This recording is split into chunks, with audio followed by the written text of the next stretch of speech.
മണിക്കൂറിൽ 108 കിലോമീറ്റർ വേഗത്തിലോടുന്ന തീവണ്ടി 470 മീറ്റർ നീളമുള്ള പാലം കടക്കാൻ 20 സെക്കൻഡ് സമയമെടുത്താൽ തീവണ്ടിയുടെ നീളം എത്ര? ഇവിടെ തീവണ്ടിയുടെ വേഗത മണിക്കൂറിൽ 108 കിലോമീറ്റർ എന്ന് തന്നിരിക്കുന്നു. അതായത് തീവണ്ടിയുടെ വേഗത 108 കിലോമീറ്റർ പെർ മണിക്കൂറാണ്. നമുക്കിതിനെ മീറ്റർ പെർ സെക്കൻഡിലേക്ക് മാറ്റാം. അതിനായിട്ട് 108നെ 18 5 കൊണ്ട് ഗുണിക്കുക.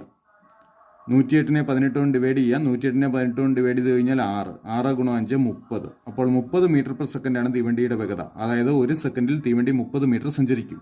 ഇവിടെ തീവണ്ടി പാലം കടക്കാനായിട്ട് 20 സെക്കൻഡ് സമയമെടുത്തു. അപ്പോൾ ഈ 20 സെക്കൻഡ് കൊണ്ട് തീവണ്ടി എത്ര ദൂരം സഞ്ചരിച്ചിരിക്കും? അത് കാണാനായിട്ട് 20 കൊണ്ട് 30നെ ഗുണിക്കുക. 20 × 30 600. അതായത് തീവണ്ടി പാലം കടക്കാൻ 600 മീറ്റർ സഞ്ചരിച്ചിരിക്കും. ഇനി തീവണ്ടി പാലം കടക്കാനായിട്ട് തീവണ്ടിയുടെ നീളവും പാലത്തിൻ്റെ നീളവും കൂട്ടി കിട്ടുന്ന അത്രയും ദൂരം സഞ്ചരിക്കണം. ഇവിടെ പാലത്തിൻ്റെ നീളം 470 മീറ്റർ ആണ്. അപ്പോൾ തീവണ്ടിയുടെ നീളം കിട്ടുന്നതിനായിട്ട് 600ൽ നിന്ന് 470 കുറയ്ക്കുക. അപ്പോൾ 130 എന്ന് കിട്ടും. തീവണ്ടിയുടെ നീളം 130 മീറ്റർ. ശരി ഉത്തരം ഓപ്ഷൻ ഡി.